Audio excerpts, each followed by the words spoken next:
Hey, it's Stu, and we got a lot of books to talk about today that I have read, listened to, enjoyed, didn't enjoy. Um, let's get started. I felt like I had slowed down, but maybe not. But it's also just kind of how I'm consuming these days, which is a little different. First book I want to talk about is The Correspondent by Virginia Evans.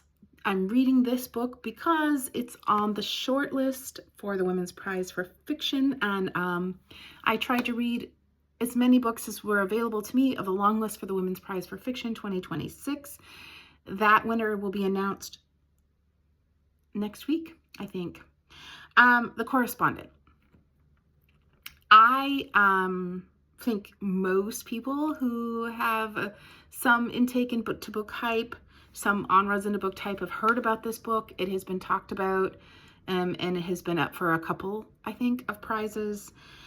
I liked the beginning of the book. I did this on audio, by the way. It was recommended to me on audio, and I can recommend the audio if you're going to experience this book. The premise of the book and the beginning of the book was okay and more than okay, but as the book continued, I found it quite a bit cloying, actually, and contrived, even somewhat preposterous in some regards. I know that's an unpopular opinion. This is a popular book. But that was my experience with it, that some of it just felt quite contrived and it didn't feel natural. I wasn't able to suspend my disbelief in a couple of cases. And I also thought it really leaned into sort of white savior tropes and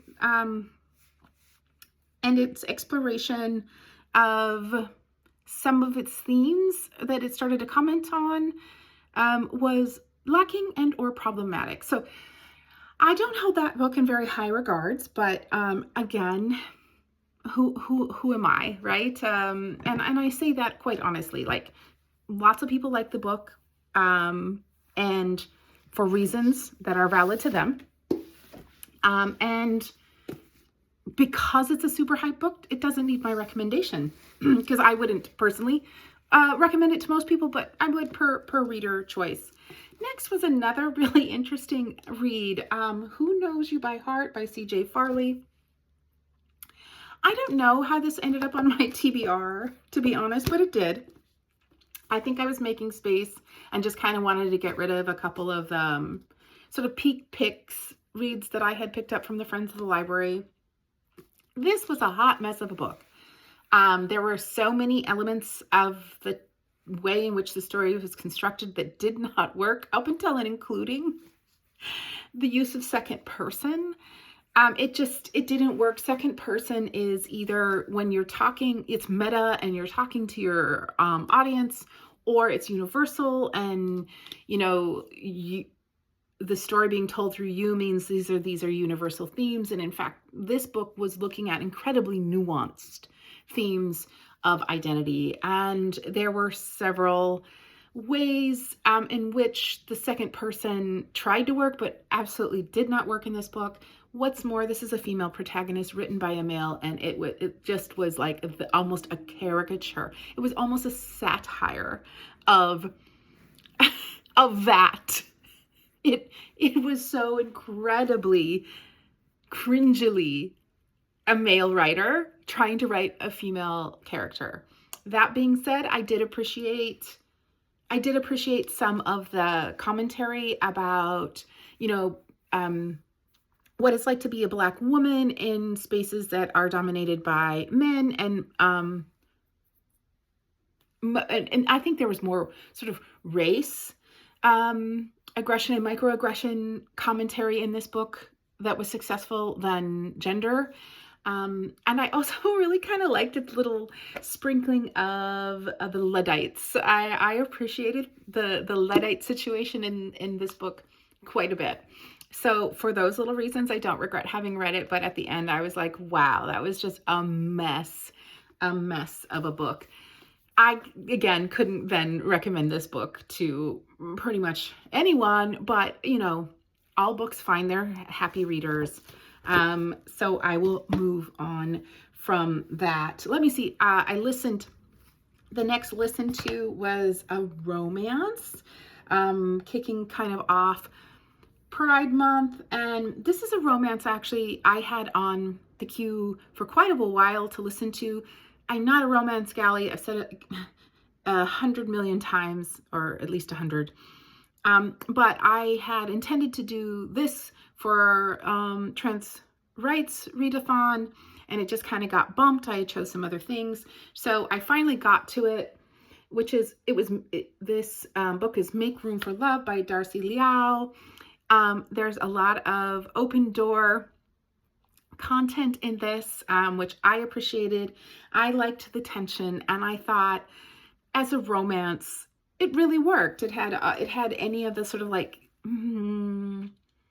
elements of romance that are tolerable for me, because again, I'm not a romance girly, and it was a fun listen. I recommend it to romance folks. It's clearly a romance. Doesn't try to do much more than a romance. There, of course, is social commentary because the identities of the folks are politicized, and therefore any body or being that's presence is politicized in spaces, it's an act of resistance just to exist, and existing and being represented in art is even more so an act of resistance. So I would say that's its own social commentary.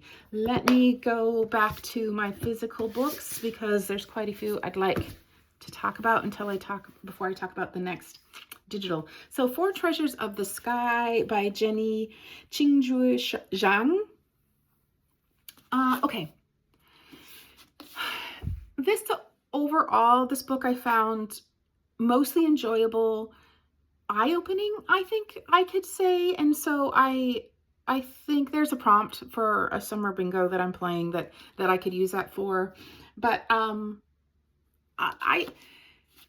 it was a pretty straightforward story, and it wasn't until the author's note where the author explains why she chose to write this story, which was about and the setting is during the about the Chinese Exclusion Act and the Red Scare, and the protagonist is a young woman who, due to lots of reasons and forces of oppression and hardship in her life, lives her life as a boy and then later a man, to be able to survive. And we start in China, and then we end up in San Francisco, and then finally we end up in Utah.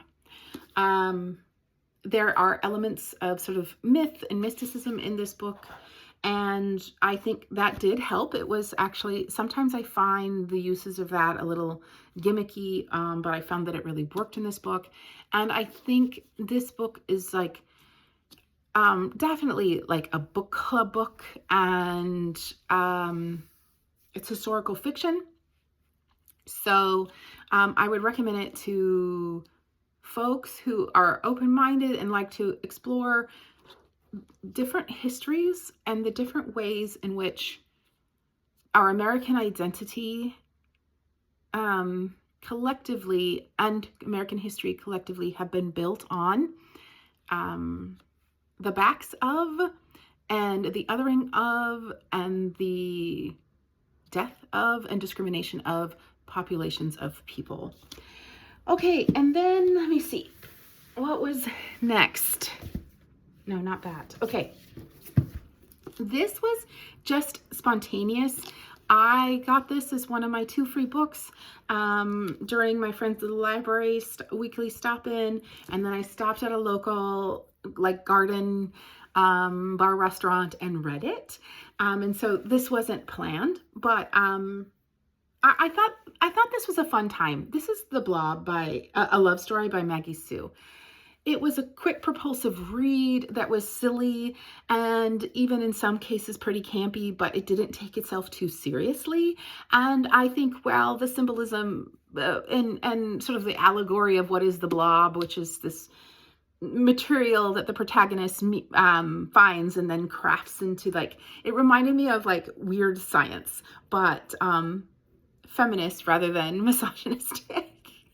I mean, reference to the movie, and then sort of crafts into the ideal boyfriend, and, you know, and then through comedy of errors, realizes that, like, the protagonist realizes that, you know, she hadn't thought much about what the ideal boyfriend actually is or was, and her ideas run away from her.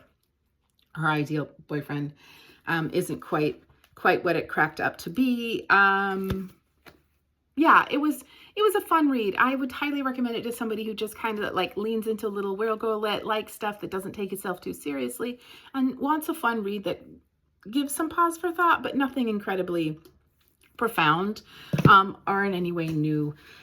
Okay, Water Moon, I think, came next, and this is by Samantha Soto Yambao. This was on my Asian American Pacific Islander TBR, and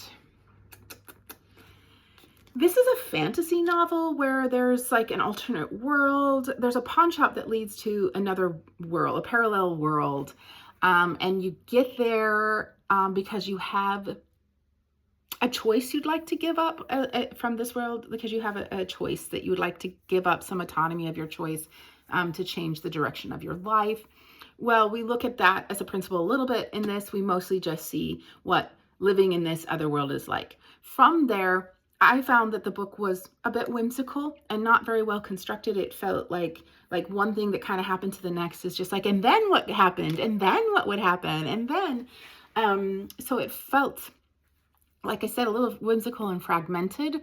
And that did, to me, distract me quite a bit from the story. But overall, it was entertaining, and maybe it, like, as a reader, I found it taking some of these whimsical turns a little bit more seriously than it could have, for me to just have been like, okay, the intention of this book is then, and then what happens, and then what in this world, and then what else can we think of, like, you know, the kids sitting under the tent making up the next part of this fantastical story.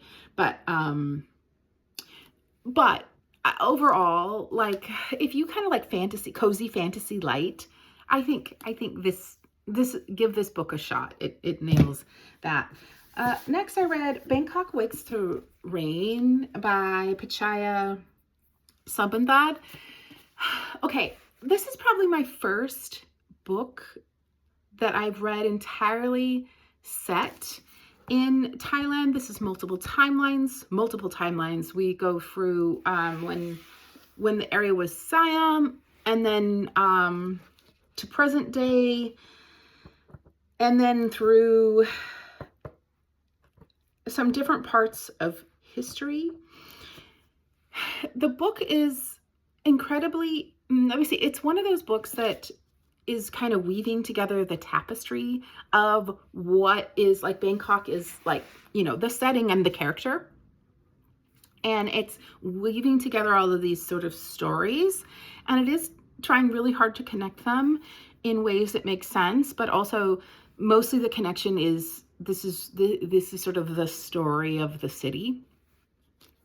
And I think it mostly worked, and I think it also, because of the fragmented nature of how this prose is written, it was really easy to fall completely out of the story and then to just kind of limp along until I could get pulled back in. So I feel like some of this book was lost to me because of that, but I see what the author was trying to do, and there were some timelines under some just chapters in this book that I really deeply appreciated.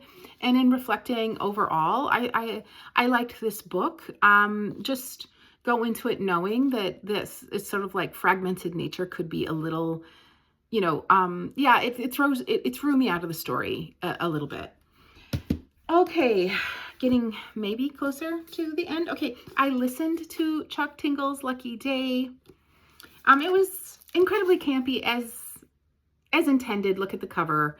I found, so this is a speculative / horror novel. We have a protagonist who is a mathematician and a statistician. Probability. She studies statistics and probability. She's like the youngest. I'm sure she doesn't have professorship, but faculty member of that kind of math at a university. The setting is Vegas because we're dealing with luck and we're dealing with probability in this book. Lots of weird things happen in this book. It felt mostly fun. I could see how if the younger me probably would have been way more into this book, because the things that bothered sort of the older me about this book wouldn't have bothered me younger. I probably would have been more in awe of them, kind of, geeking out on a couple of theories, and the horror elements, it sort of worked, and that blending of the genres worked as well. I felt like I often do when I read speculative fiction written by men. It felt a bit mansplainy, and I wasn't fully, again, I could stand back and say, oh, certainly a younger me would have really liked this book.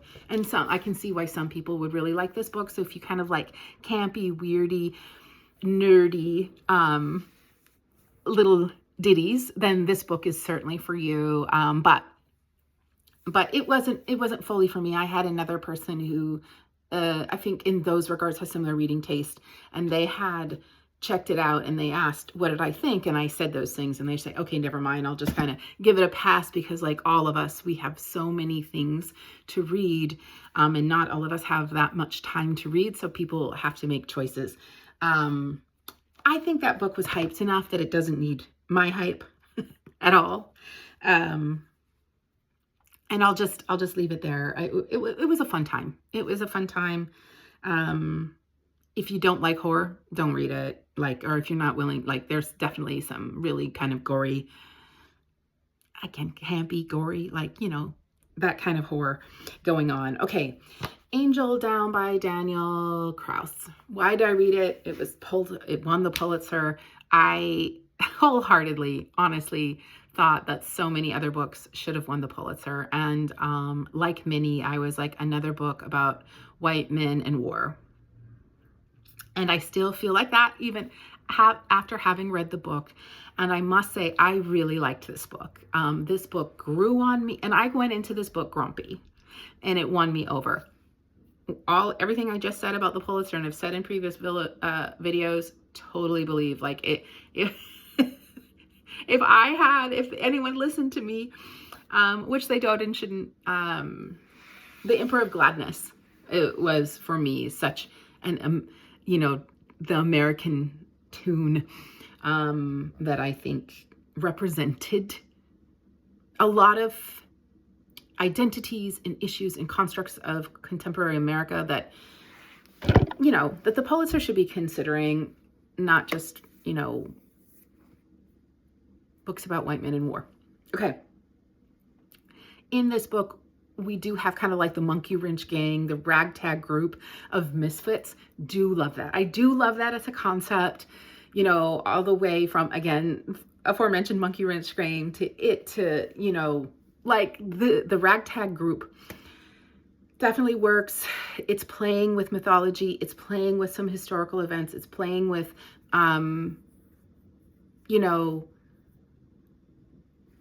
religious entities and gods blessing war, and troops and sides. And it is brutal. It is brutal. The Great War, as it's called in this book, because it was time appropriate, which we now refer to World War I, was brutal. And this book is looking at the absolute and total devastation when advancing technologies meet the concept of war as a way to be. It also really thinks about how you're just sort of not only military industrial complex, but this notion that war is a way to to exist for humanity, like is a thing that humanity can just conceive of and perpetuate endlessly. It's written in one continual sentence. I think almost a little gimmicky, but Daniel Kraus does it intentionally. There's an intention to it that you find out in chapter 1, and it follows all the way through to the end. Like other readers, the third act, I'm not sure. This is a book that probably needs a reread at some point in my life, and I need to think about that third act some more, if I really liked it or not. I think there's a lot of tension how to wrap this story up. Also kind of read like it was intended for an adaptation, and that's not my preference in books. It is going to be an adaptation, I believe. You can check me on that, but I think that the adaptation was already set up to have been done before even the Pulitzer. Actually, I think this book would make a good movie, depending on who does it, and it did make a good book. Actually, it was a good book. Yeah, I can't say that it wasn't a good book. I was listening to Gilead by Marilynne Robinson at the same time. The reason I chose Gilead, it's been on my shelf maybe the longest. It's my Pulitzer winner that's been on my shelf the longest time. And here we have a woman telling the story of a white man and war and religion. And I thought that this book is quiet and reflective and sort of existentially reflective in quiet ways. We do have war and brutality taking place in the reflection, but then we have a lot of like mundanity of life or simple daily life that's happening in this book. Yet the themes are very similar to Angel Down, which is brutal and full on and just like you just can't, it won't let up. And this book, it was like, won't pick up. And, you know, both are done very intentionally. And again, here we have the Pulitzer Prize to, you know, going to White Men in Wars, or, you know, the anthology of wars, as in this book. Some of the similar historical events are mentioned in both of these books. And I have recommended to a friend of mine who is an historian to do as I did, because they hadn't read Gilead yet, and say, read Gilead in conversation with Angel Down, and then get back to me and let me know what you thought about either books or both books, or certainly these books in conversation with each other. So if you are worried about the slowness of Gilead or the intensity of Angel Down, because again, do not read Angel Down if you can't, like, there are content warnings galore, and Angel Down, it is brutal. Daniel Kraus leaves nothing unsaid about the brutality of war in general, but what was World War I. In any case, if you can handle that, or, you know, care to make some space to read yet more books about white men in war, I couldn't recommend enough reading these two books in conversation with one another. I'm certainly glad that I did that. Speaking of brutality, The Night Eaters. She Eats the Night by Marjorie Liu, and let me see, illustrated by Sana Takeda. It was my first horror graphic novel. That genre and graphic novel really worked. I found this book to be, I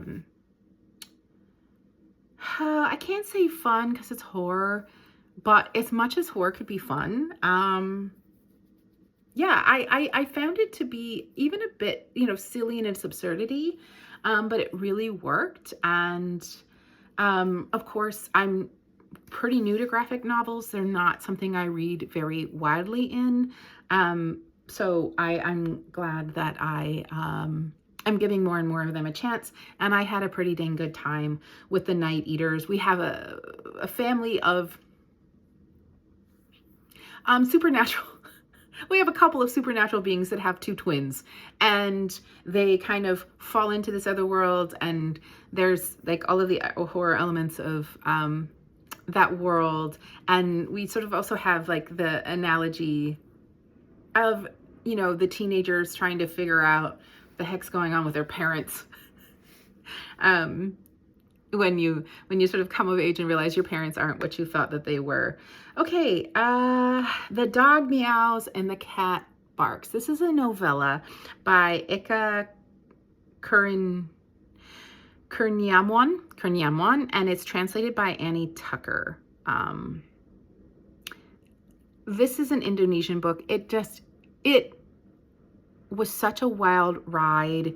It's about sort of like religious trauma, I would say. We have a young protagonist who is coming of age quite literally, and in order to, we have him in his little mischievous childlike life, and then, you know, it comes time for his circumcision, which is a sign of coming of age, and then he has to become a pious boy, and he resents this to the point of like utter destruction. There's a lot of resentment that manifests itself in really destructive ways, which is definitely a commentary kind of, you know, sort of religious trauma, and, you know, how does one come of age and self-actualize within expectations that are so restricted and repressive and oppressive and restricted. It's a novella. It's a great ride.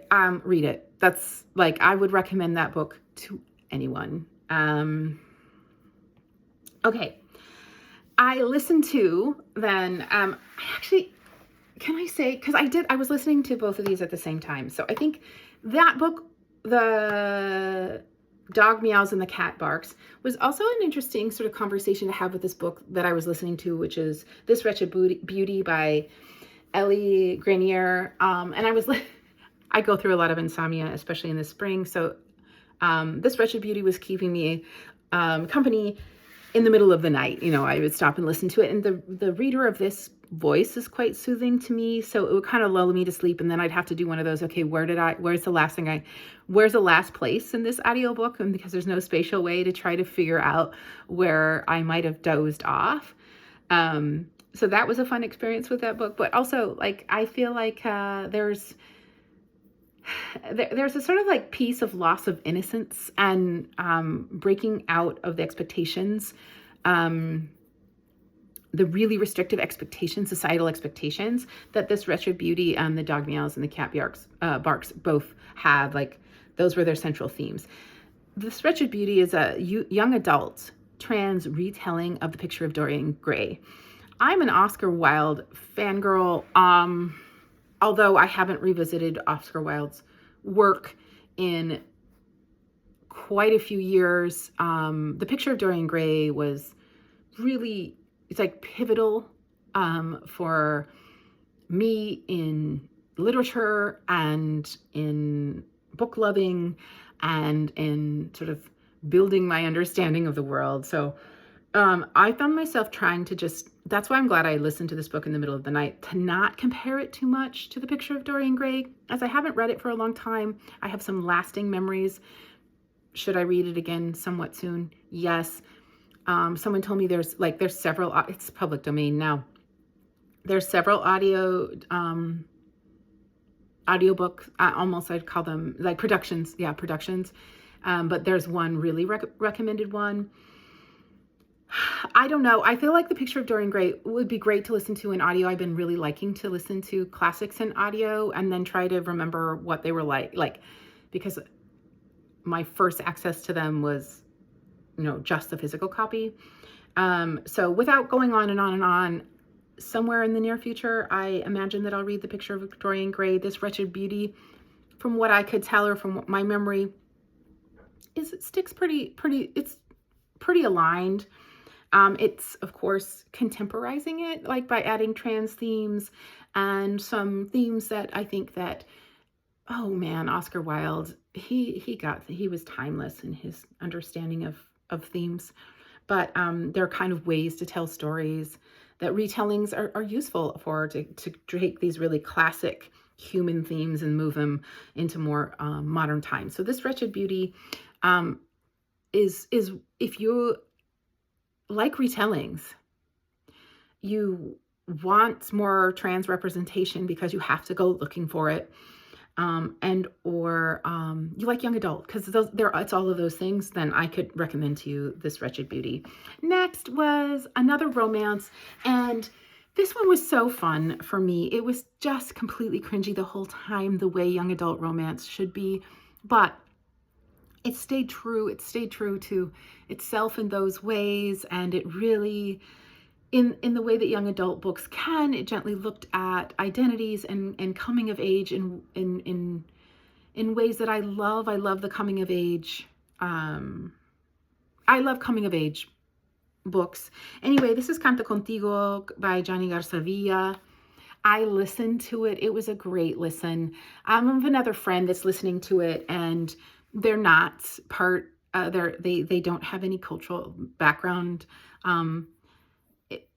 Are less familiar, I guess, what I could say. Like this spoke to me as someone who identifies as a Mexican American person and part of that diaspora, and my abuela being from Texas was like, so this resonated with me in so many ways that, you know, whenever you find sort of parts of your identity in books, you feel so seen. And I was kicking my feet about this book in some ways. Another friend's listening to it. They're not part of that at all. They are less experienced with sort of like that overconfident, overcorrection, assertion of confidence in sort of really hyper macho masculine / sometimes, as explored by this book, toxic masculine cultures. So they were telling me, oh, I think that that's bad writing, that no one's that cocky, etc. of this writer. And I was like, this is why not all books are for all people. Like, I couldn't disagree more. And also, if you're not part of the culture that a book is writing for, right? Because Johnny Garzavilla is clearly writing for a particular audience. And if you're not part of that audience, and you're kind of just looking in, it is incredibly easy to make all kinds of speculations and judgments that are from the place of somebody who's coming from the outside, not from someone who's coming from the inside. And that doesn't necessarily validate them or invalidate them more, but it's worth noting.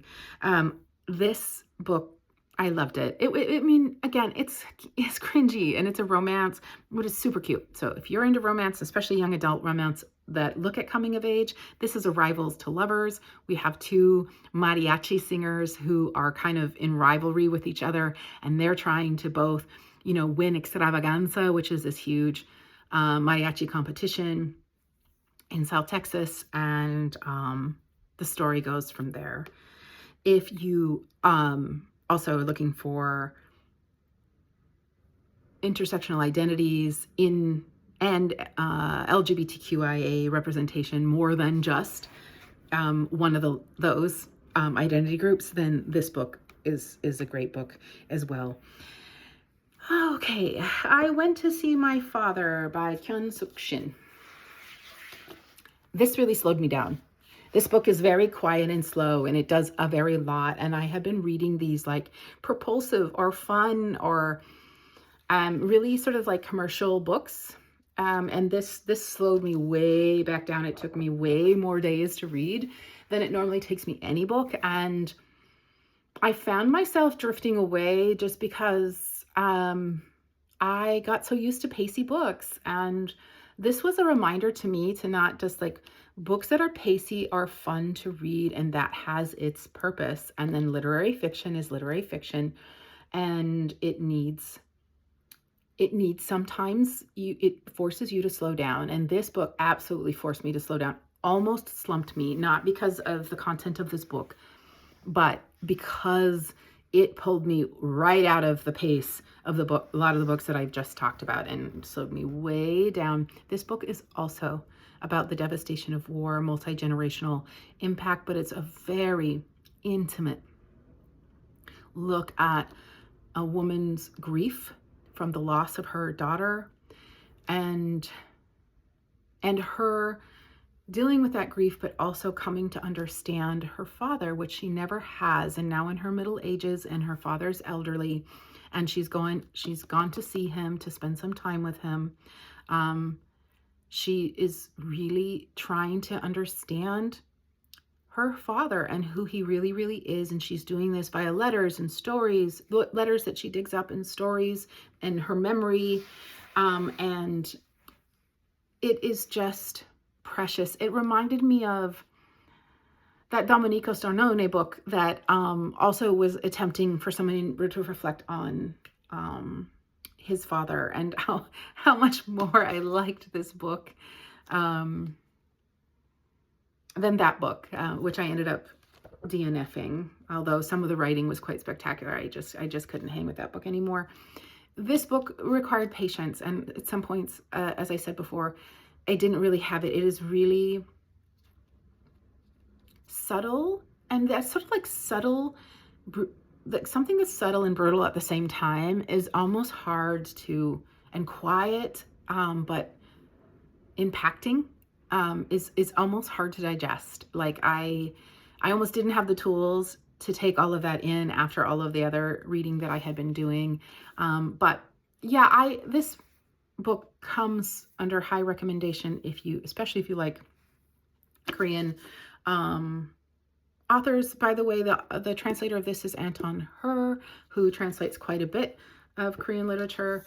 And yeah, middle-aged folks whose parents are aging, whose children are either grown or gone in multiple ways, in this case deceased.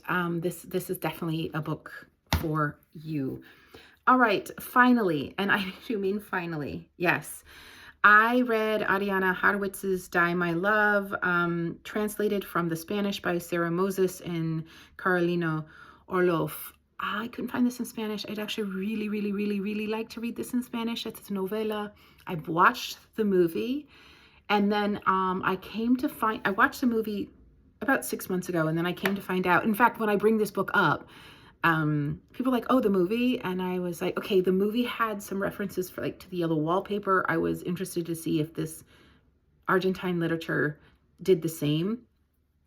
And, oh my gosh, this book is so much better than the movie. And also the movie is attempted something really daring, as did this book. And so we have a protagonist who is, who's a recent mother, who's isolated into a rural setting. In the movie, it's rural Montana, so I have feelings about that. But in the book, it's rural France. And she's becoming mentally unwell. The book is told in the first person. We do have a couple other points of view, and I think actually the movie did better at those. But it added up more subtext that I'm glad the book didn't do. But it's first person, so we, like in the yellow wallpaper, I guess, we get to see the unraveling of the mind. And you just can't do that in film, right? You're always looking from the outside. You might have a first person narrator, sort of the narrative voice, but you don't get to do what literature can do in the first person. In these cases, when it does it well. And I'm normally not a first person, I think if you're going to write in the first person in literature, you have to do it so well, and many, many times people don't. It would be my criticism. This first person just works so well. And some of the writing in this, again, I can't wait to read it in Spanish. Some of the actual prose in this is just so beautiful. This book is haunting. Yeah, I could say that. It's haunting. It was longlisted for the Man Booker Prize in 2018, and I guess I came to it based on that. That's how I came to know about it. And it just took me a while to get to it, as I had been reading International Booker books, because that prize was running, and then, some of them I didn't get to, so they're just kind of on my ongoing TBR. In any case, that was a lot of books. I, even after all of those books, have not taken care of all of my Asian Pacific Islander TBR, and I haven't even cracked into the Pride Month TBR, I think, video that I made. So those books are still out there waiting for me. I tend to be quite a bit more spontaneous in my decision making. So I have, just my Libby shelf and my TBR shelf are just overflowing right now. And I'm just sort of like mood reading within that space. So I'm glad that I made the TBRs. I feel pretty confident that I'm going to stick sort of within those parameters, because otherwise it's just too vast. But I'm also curious to see where all of this reading is going after looking at this giant stack of books. And it has been a couple of weeks. And I know for folks that don't read voraciously, like no one reads that much. I do.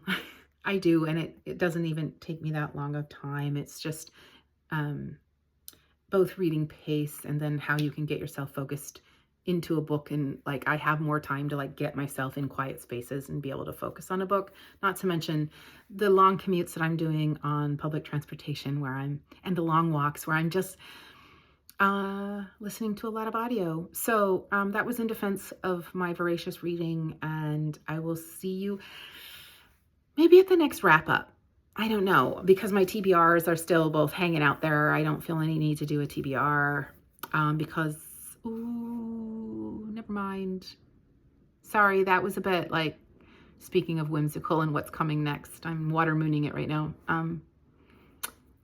Yeah. So if you don't know, Book Outlet's having their $5.99 fiction sale right now. So something tells me I'm going to make an order from there, since I have not been thrifting very much. I've slowed way down. So, maybe the next video is a book haul from Book Outlet. Let's see.